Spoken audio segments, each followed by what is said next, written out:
Hello, everybody. I'm Pasha Marlowe, and this is the Let Pleasure Be the Measure podcast.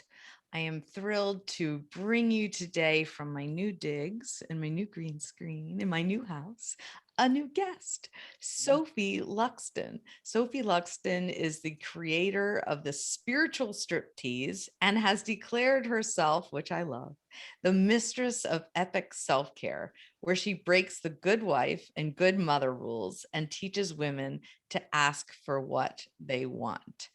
And I spent the morning watching Sophie's videos and listening to a podcast of hers. And we're very much aligned in this idea of sneaking pleasure into our days and finding pleasure even in the most challenging of days. So if anybody is out there listening, thinking, you're going to talk about pleasure today, have you seen my life? Like, we understand that. And so we'll probably get into to the shit and how we can sprinkle pleasure even into the shitty days. But I'm so thrilled to have you here, Sophie. Thank you for coming today. Yeah, I'm so excited. As we were talking before, it's we're in the midst of still a shutdown here in Ontario, and we have 2 kids at home online learning, and stuff is hard. So it's like it couldn't be a more perfect time to have this conversation and to be in this space. So thank you for inviting me. You're welcome. I know it seems like the least pleasurable time. So why are we talking about pleasure at the least pleasurable time? And it's because we need to access that to keep our energy up and our fuel up so that we can keep ourselves like sane and alive, so that we can also attempt to care for the other people in our lives and our clients and still serve people, which is, I think you and I both have a passion for.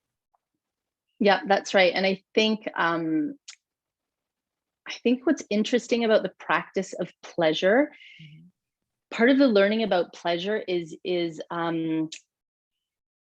realizing that you will always fall back into the shit. Like there's no magic time where you're like, oh, I know pleasure. Like I wake up every day and my life is so pleasurable. No, it's like every day there's shit. Every day there's darkness.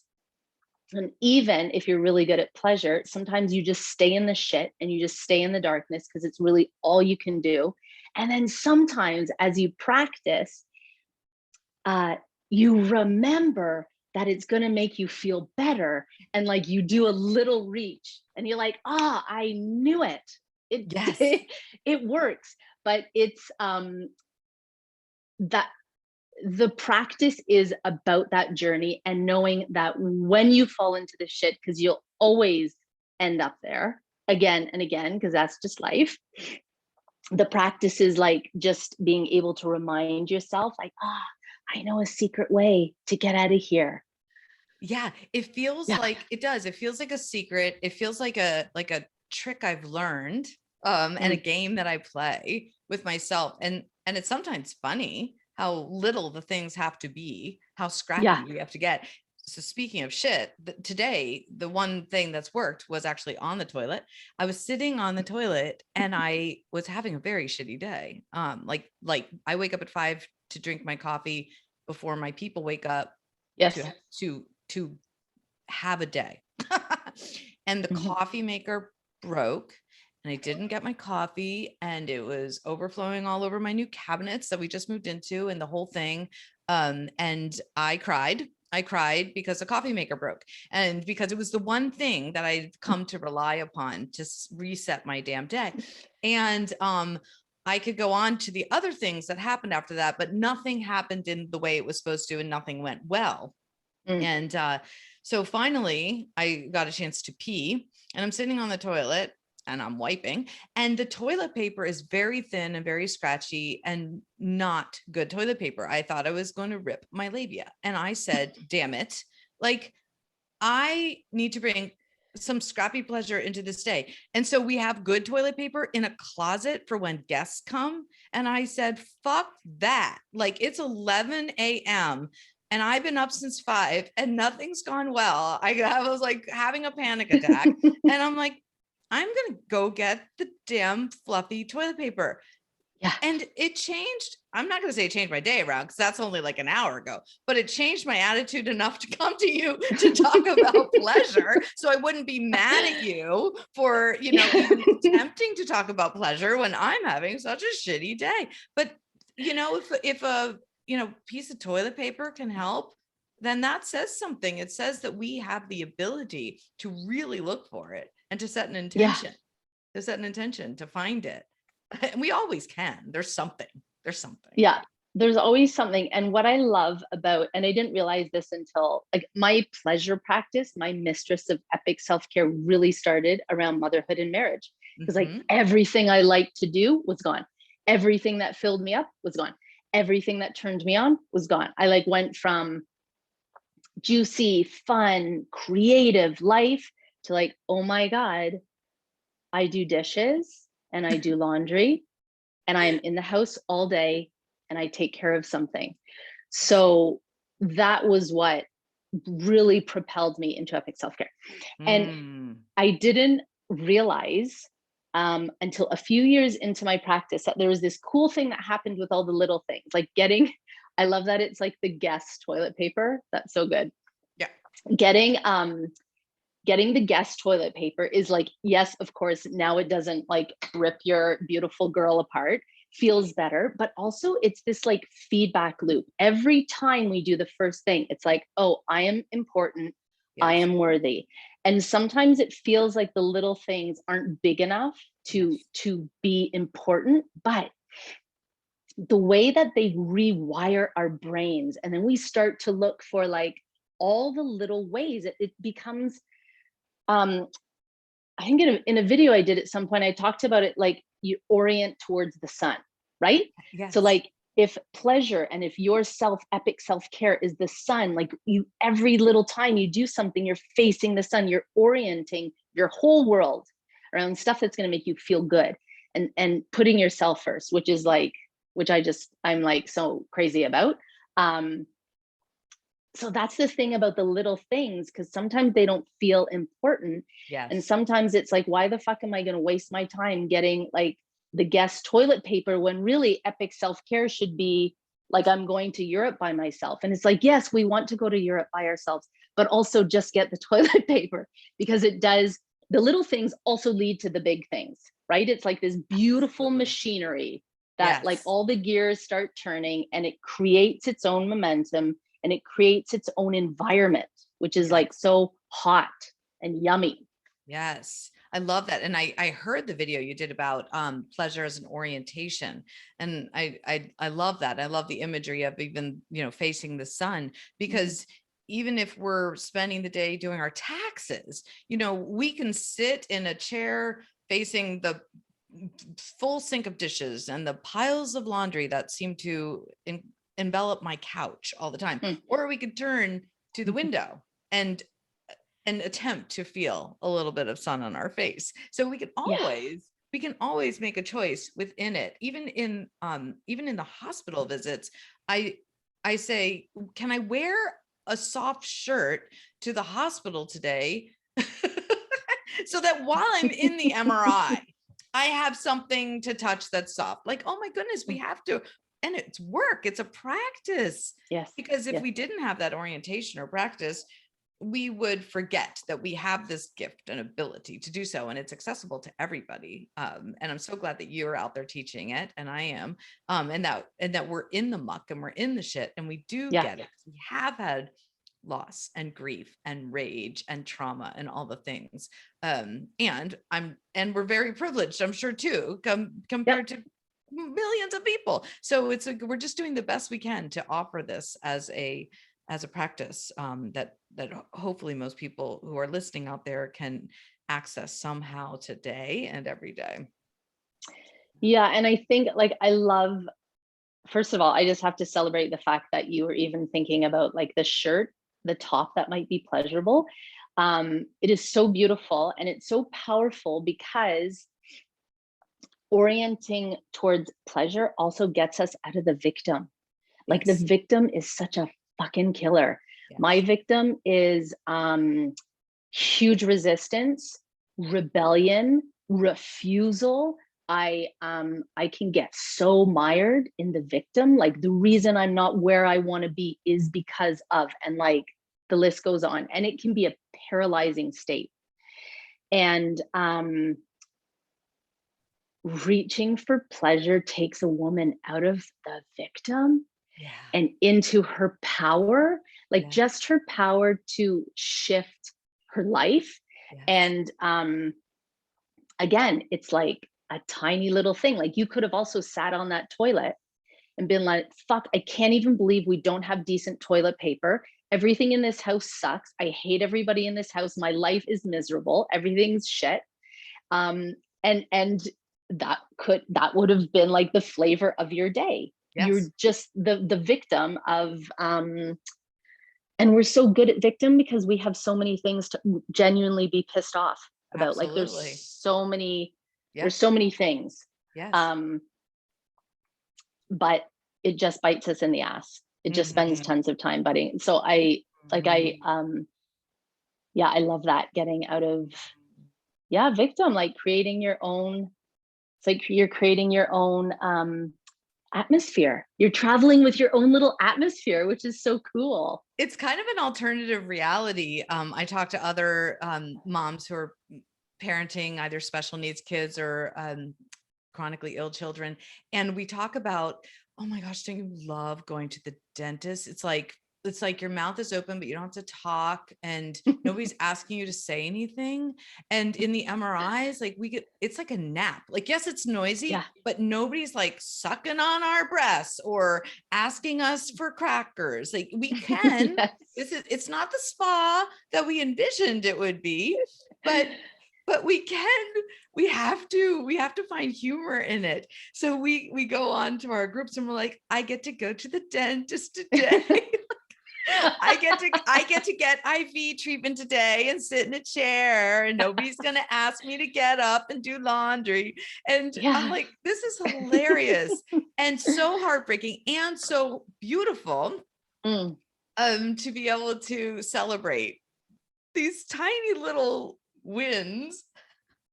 It's so good. Yeah. And I love that. I actually remember with, I guess, two young kids, and my sister and I were talking about, somehow we both had MRI appointments, and I was like, my MRI appointment is at 2 a.m. and I just sat there and I just slept, and it was so good. And that noise, it was just like a little lullaby. And my sister was like, I can't wait to go for my MRI. So I love that. And you made me think about when you said it's like this alternate reality, that becoming so, like, the fact that you know that you like something soft against your skin, it's also this environment where a woman becomes so highly trained to know what she likes and know what she doesn't like. Like, she just starts to get really fucking specific, which is great on both sides, because she knows what to say yes to, and she fucking knows what to say no to. Because she's like, oh, I actually can feel in my body. I can feel in my head. Like, I can feel my brain, my spirit, all my parts are like, I don't like that anymore. Because I know now what it feels like to feel good. So now I have a new benchmark. Right? It's like, it's really powerful stuff. Yeah, I love that. And do you refer to it as Mama Gina does, who's we both have followed her work? She refers to it as a GPS, the great pussy in the sky, you know, our inner knowing. Do you refer to that sense of knowing what you desire and what you don't desire as anything? Do you have a word for it? I don't. I think for me, I love the expression of being plugged in. And I actually I have this image that works for me, which is like this woman, and she has all of these wires coming out of her. They're like plugs, and she's just plugged in. She's like plugged into the people that she serves. She's plugged into her community. She's plugged into her children, and everything is plugging out into other things, into other people. And then she unplugs everything and she plugs it all back into herself. And that is like her core. Everything is still there. Community is still there. Husband, wife, children, work. But she's the center. She's the circle now. And everything is outside of her. Yes. And so that for me is the image that works for me. Like this sense of I'm always plugged into myself first. I'm the core. Everything in my life is comes off of that. I love that imagery and this like act of fierce rebellion and whether you call it epic self-love or heroic self-love or whatever, like to rip the cords off and to have that sense of freedom that we don't have to be sucked on and depleted at all from all angles at all times, and to be able to say no to the very small. I mean, I used to put a lot of pressure on myself to be active in the school and active in the community and all the committees. I'm so far from that. I'm like, I just want to be of service to the people in my house right now, but to be able to say no, no, I'm not gonna make chicken nuggets and broccoli tonight. Actually, all I'm going to do is the chicken nuggets. Yep. That's all I'm going to do. Vegetables will be for tomorrow. We'll definitely do vegetables tomorrow. And that's my limit. Yeah. And it's so like, I also love when a woman says no to me, when a woman's like, so I'm promoting a course right now on how to ask your partner for what you want, which is like, it's so mind blowing. It's so powerful. I'm obsessed with it. I'm loving it. And I reached out to a woman who thought might be interested, a few women, and a few of them came back and said, I just have a lot on my plate right now. Love what you're doing, but I got to say no. And I'm like, it's so good to hear a woman say no.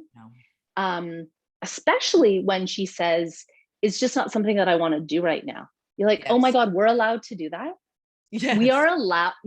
Like, I didn't know. I got the handbook for what it was to be a woman. I thought we had to say yes to everything. I thought saying no was like hurtful to other people and like the world would fall apart. And people are going to think I'm an asshole because I don't want to be on school council. And this is how like the sisterhood, speaking of Mama Jean, this is how the sisterhood works when we share our no's, like when we say no to each other, when we say yes to each other. It's like, I'm allowed to do that. Okay, there is another story of what it is to be woman. There's another story. What I got is one story, but I don't want it. I want to see the other story.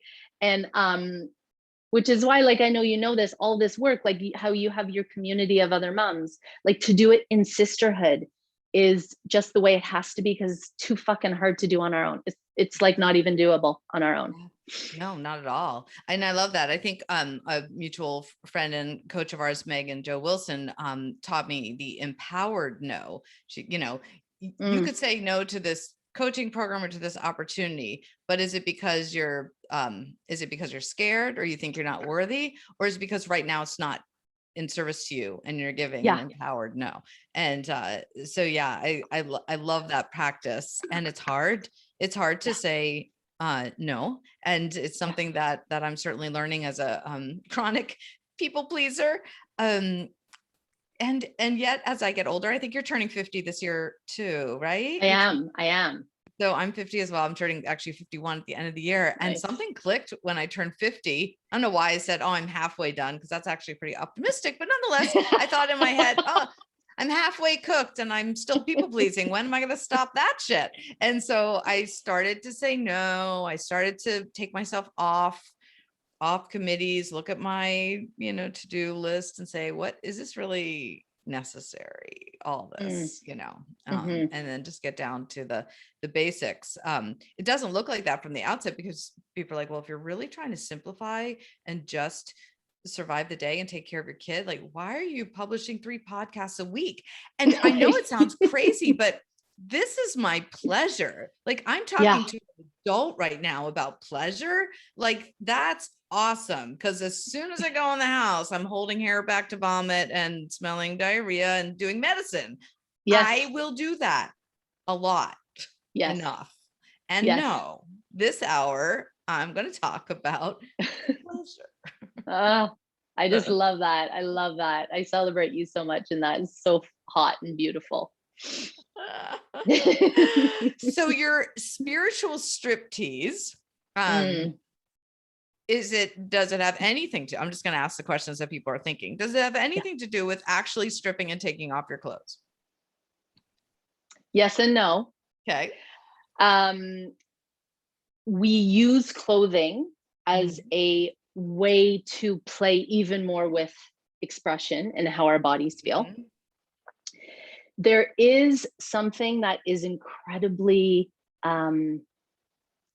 transformational about the removal of clothing. What's different about spiritual striptease is it's all for the self. It's like, because we have so much stuff about stripping, right? It's like, oh my God, I could never strip. I'm not hot enough to strip. I'm not the right size to strip. Like, I'm not sexy enough to strip. Who am I stripping for? I already feel stressed out, like I'm failing. So spiritual striptease takes all of that away, because it's all about the woman and her experience, like the way that she gets pleasure from being in her own skin and feeling her own body move. And the striptease part, there's so many deep elements of it. Okay, so let's just, do you want to do a little demo? Sure. Okay. So there's many ways that striptease can feel. Okay. One is this this idea that the removal of clothes is the removal of something. It's like the way that we shed a skin we don't want anymore. It's the way that we practice being vulnerable and showing a part of ourselves. So yes, it's clothing, but it's also symbolic. So if we were to just, so I know we both have kind of little hemlines here. So if you were just to put your fingers on your hemline and kind of drag your fingers and just feel the softness of your skin and where your skin and the clothing meet. And then maybe think about what it would be like. And let's just close our eyes here. And we'll keep our fingers moving. And if you just let your head drop back a little bit, just to where it's comfortable, so your throat is open. And then let's just snake our fingers underneath our hem a little bit more, and just so slowly just pull down. And it's almost like our skin is so sensitive that we can feel this new air on the skin that was covered. And just like, what might that be that's being removed, that's being slowly taken off. And we feel also the way that our shirt might pull differently against our skin as we pull down. Yeah.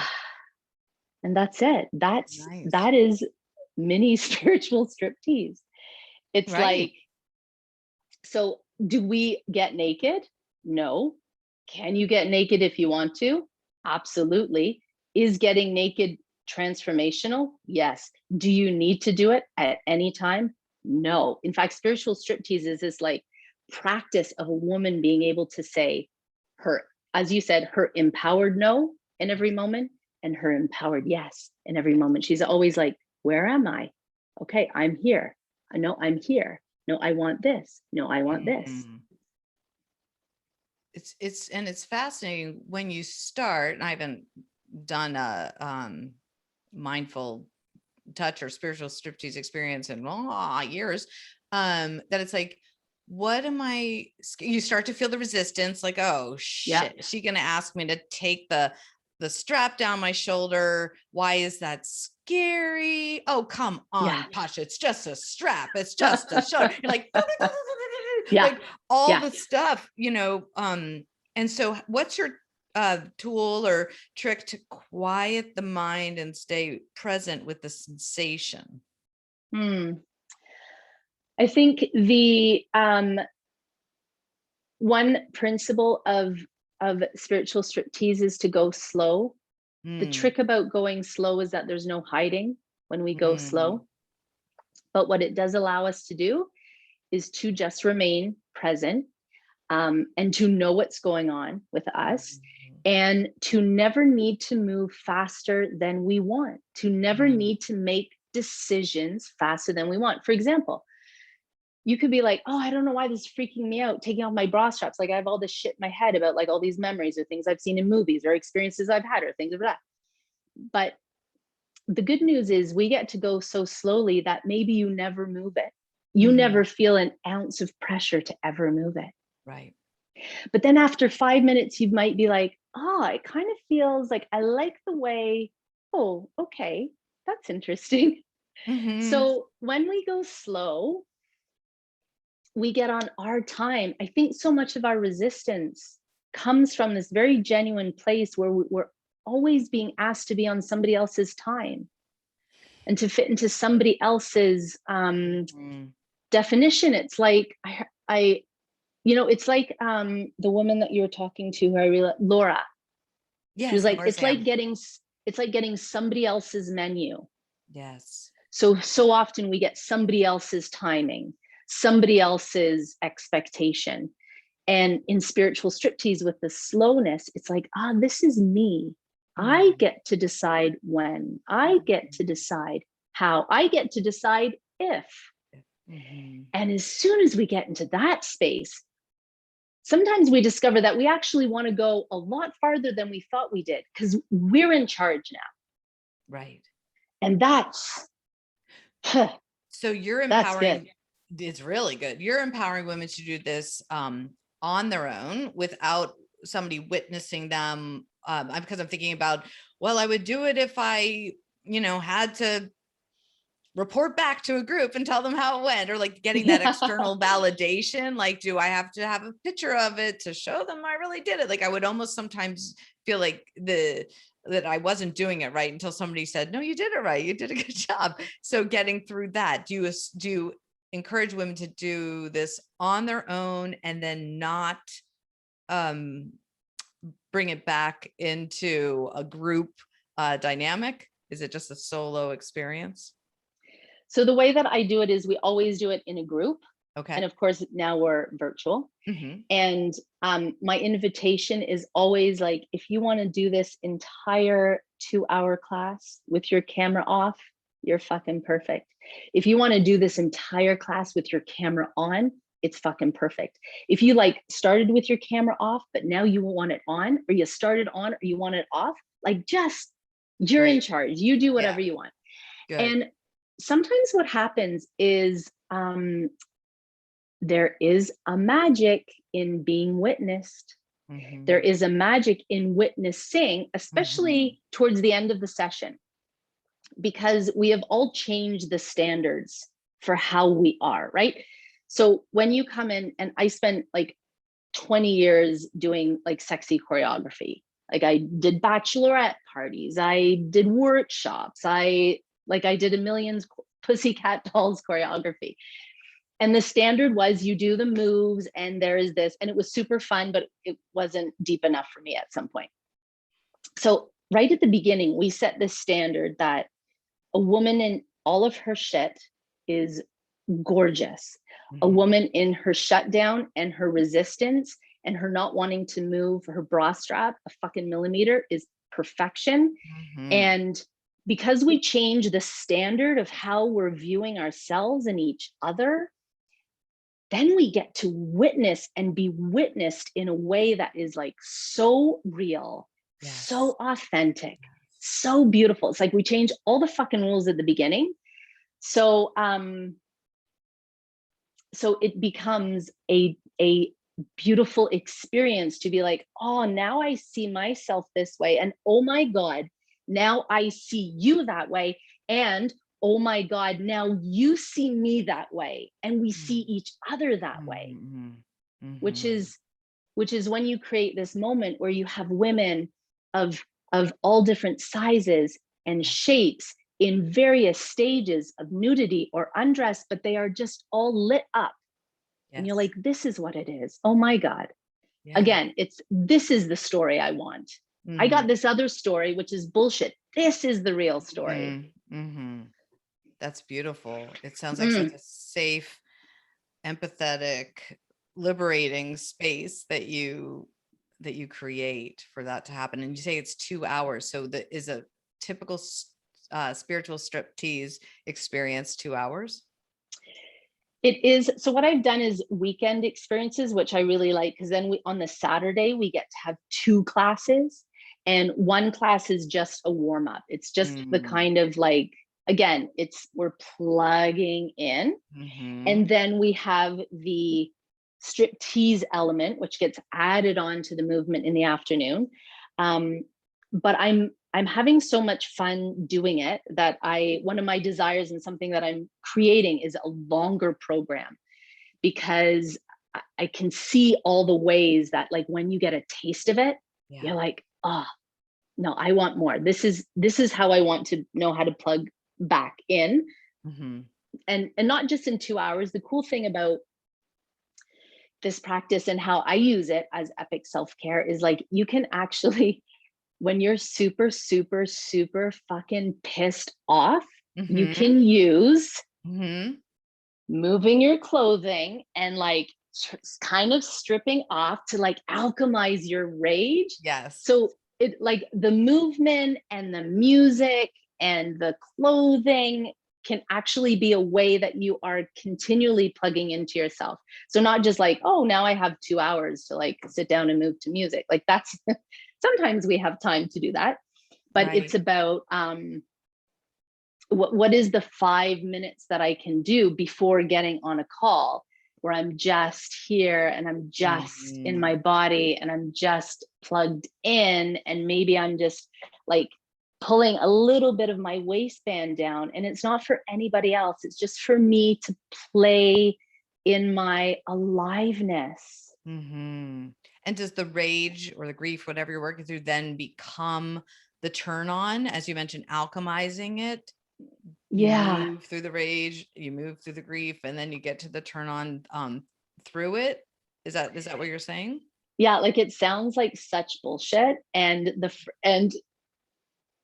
first time I experienced this, I was on an S Factor retreat with Sheila Kelly, and we were meant to do this exercise of moving in grief, like dancing in grief. And I was like, I can't, like, that just, those two don't go together. Grief and crying to me is sitting, rocking back and forth. That's how I, like, when I'm really heavy crying, that's what I do it. Sobbing, and I'm kind of stationary. I'm not moving anything, and I cry until I'm done, and then I get up and leave. So it's revolutionary for me to think about moving my body while sobbing. It was almost like I can't even, I don't know how to do that. And what happened was, I went through movement from grief to joy. And it was after the death of my mother, and I hadn't really expressed it in that way. And if you had said to me, if you fully express your grief and you let it move through your body in movement, you will end up in a place of rightness and a place of pleasure and joy, I would have been like, bullshit, only because I'd never experienced it before. Right. Yeah.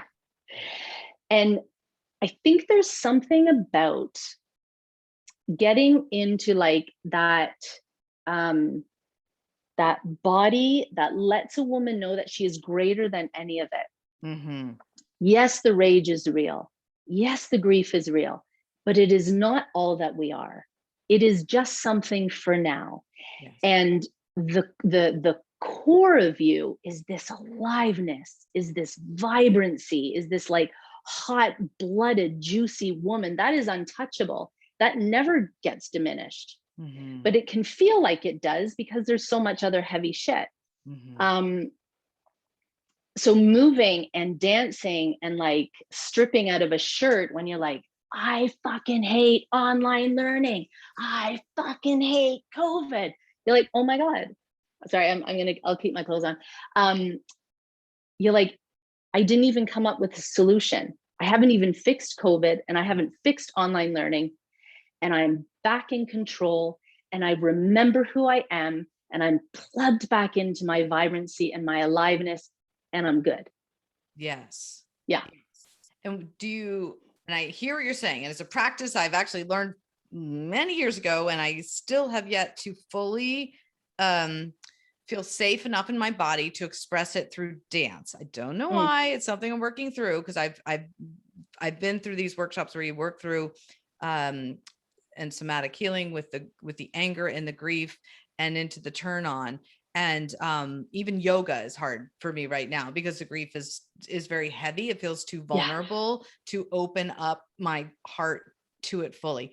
And so I find to transition my way back to that through walking and sometimes even just weightlifting.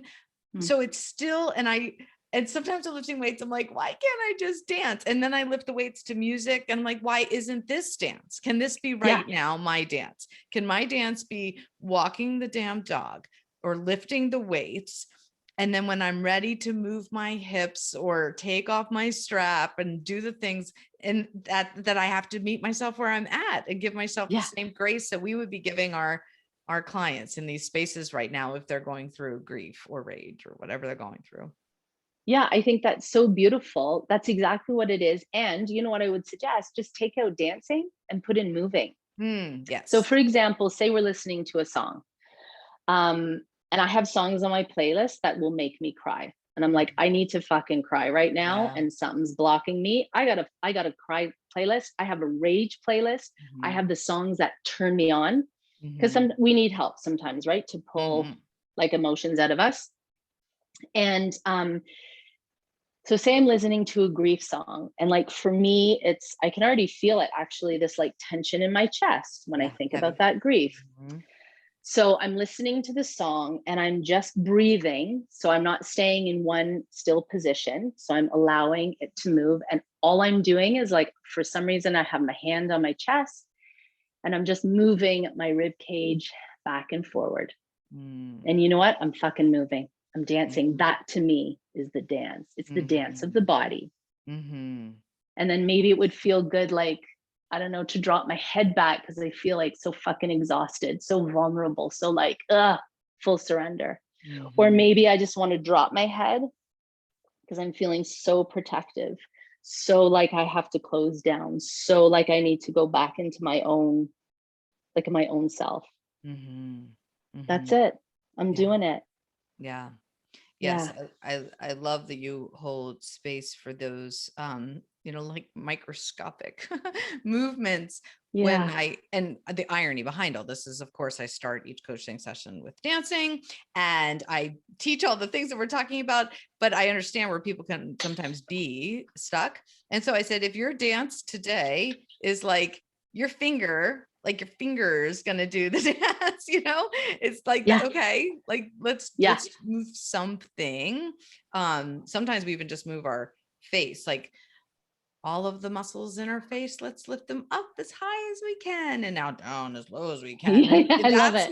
That's movement. So yeah, I love that you offer that that patience and time and grace. Yes, it's so important. It's so important. And the cool thing about it is, I think dancing has so many labels. So we'll just like take dancing right off the table. And if we can remember that we have these, like, we have creatures, like our bodies are creatures. We are creatures and creatures move. And so all of the moving is just innate. It's innate in how we are in the world. And when we use this different measurement for the body, masculine measurements for the female body are like inches and pounds and ratios. The measurements that we have in spiritual striptease, which to me are the feminine measurements, are like, do I feel alive? And that's the measurement. Where am I on the aliveness scale? And even if I'm fucking pissed off, I can still be 100% alive. And even in my grief, I can be 100% alive. And am I feeling? Like, am I just feeling myself and what's going on? And so, because it's like this idea of totally changing the standard of of woman. Mm-hmm. So we change the standard for measurement of the body. Because when we think dancing, I think our measurement goes to like, does it look good? Am I hot? Do I know what I'm doing? And it's just like, we can just be like, oh, that's the bullshit measurement. Yeah, I totally like, I got that. I know where it comes from. We're all there. I am not alone. But what would it feel like if I could try on these different measurements of where I want to be and how I want to be in my body? And it's just like, I mean, you know the work. It's like we're unlearning on one side and we're learning on the other, right? We're like breaking down shit on one side, we're building it up. We're like in the shit, we're reaching for our pleasure. We're in the dark, we're in the light. It's all the stuff. Every day. Every day. Every day. Yes. Yes. It is. Yeah. I think someday, will it be ease? Will it not be so up and down? And then I think, I don't know, will that feel like numbing out and is being present to it and being alive, this roller coaster where I'm kind of triaging every day, it seems. And if that's life right now, then I am very much alive and present to the chaos or to the roller coaster or to whatever it is I'm defining it as that day. Trying to embrace that, not make it look better or feel better, but trying to feel alive and vibrant in the depths of grief or in the depths of rage. Like, look at me raging. This is what it looks like for a woman to be on the bathroom floor crying about coffee. Yeah. Oh my God, you know what? I so know how that hit you. Like, you're like, I can do it all. I can fucking do it all. I can take care of everybody. I can hold it together. All I need, universe, is a cup of fucking coffee and then I will conquer the world. But that's all I ask from you. And now, oh, I don't even, oh no. It was a scene. And of course, it was my husband's fault. Like he broke the machine. And so I was going to divorce him. It was like the morning got very ugly, very fast. Yeah. I mean, I'm so glad I could laugh at it because I could certainly hold a lot of shame and regret around the morning now that I've had some coffee, which just allowed me to realize how burnt out, I suppose, or overwhelmed that I am, if that's my breaking point. Like if it was that, because I think my husband at one point said, it's just coffee. And I think I screamed, it's not, it's a metaphor for how nothing is going right now. I'm like screaming in the kitchen. He's like, I'm going to go to school now. And it's like, he's a teacher. So it's PJ day at school, which is wonderfully endearing. But the fact that he walked out the door, not caring if he had a cup of coffee, with his moose red and black color PJs on, and he gets to leave and I get to stay without coffee to take care of the sick kid. I'm like, this is not fair. So back to the Charmin. I said the Charmin saved the day. That's right. Love it. Oh my goodness. Yes, it's such a practice. And of course, as you say, it has to be done in sisterhood because we have to remind ourselves. I do this podcast often because I'm like, what's my work? Really? Is that what you chose? Interesting choice. And then I have a conversation like the one I'm having with you now. And it of course reminds me of the fact that it's life-saving, life-giving, pleasurable, fun. And it always works. It always works once I'm reminded of it in the tiniest of ways. So it always works. That's so right. Yeah. So if somebody wanted to do a spiritual striptease or find out more about your epic self-care programs, how could they reach you? So I do have an Instagram handle at Juicy Sophie Luxton, Luxton. And then I'm on Facebook. I'm on Facebook more often. And I have this amazing Facebook group called Mistresses of Epic Self-Care. And somebody could just email me, sophie@sophieluxton.com, and say, let me know when your next spiritual striptease. I really desire to make a juicy, longer course of it. So that's kind of where my heart is taking me now. yeah, so that's what I would say. Excellent. I just joined your Yeah. Facebook group this morning. Yay. Epic Self-Care one. But yes, you're very easy to find on social media. And I love that you called yourself the juicy Sophie Luxton. And do you ever wake up some mornings to go, why did I call myself that? Like, really, like, how do you get through the mornings where you're like, I got to live up to this name today? What am I going to do that's juicy? Yeah, you know what? I feel like even when I'm bitchy and shitty, Yeah. and pissed off, which I am all the time. I'm like a rager. That's my default. Other people go to other things. I go to rage. So I can rage the fuck out of anything. Okay. You know what? There's still, like you were saying, the standard for me is like, am I fully alive? Mm-hmm. So as soon as I put that up there, it's like, I just get juicy. For me is being fully alive. It doesn't always mean that I'm feeling like sexy and peachy and yummy, although that is how I want to feel Yes. all of the time, and it's how I feel a lot of the time, but not all of the time. Yes. But the juicy for me is like, you know, when you touch a piece of fruit and it's got weight to it and it's got a smell to it, and it's like, it's got this real pulsing life to it. That's the juiciness. So that's really what I want to feel. So even when I'm pissed off and crying, I'm like, oh, I'm still fully alive. I'm still juicy. Still juicy. Your blood is still flowing. Your heart's That's still right. beating. Yes. Yeah. Yes. Yeah. Oh, so good. I want to just have these conversations all day and not go back in, but I'm going in. Yeah. I'm You're going in. You're going in. I'm like scrubbing up, putting on the glove. Yeah, putting on the mask. I watch a lot of Grey's Anatomy right now, so I'm like, you're going into the OR. I need a hazmat suit. I do. Yes, yes. But like, and a thong underneath to remind me. Yeah. I know thongs hurt my crack. Right. I don't wear thongs. Okay. Thank you, Sophie, for a delightful conversation and for reminding us of what's always inside of us, that we can access our pleasure. Yes. So yeah, it was so in my pleasure. And like, as you said, in you know, if we can have a call about spiritual striptease and pleasure and juiciness any fucking day, it is a good day. So happy to be here, and thank you. Thank you. It is a good day now. Thank you. That's right. So please reach out to Sophie Luxton, join her groups, and learn all about her spiritual striptease and all of the goodness she's putting out there, all the juicy goodness. And if you'd like to continue the conversation with me, feel free to reach out to me.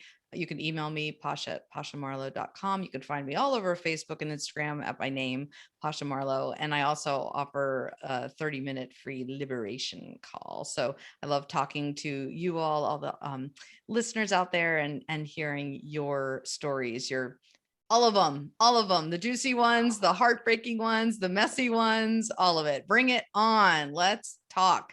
Yes. Thank you so much, everybody, for joining us. Have a pleasurable day.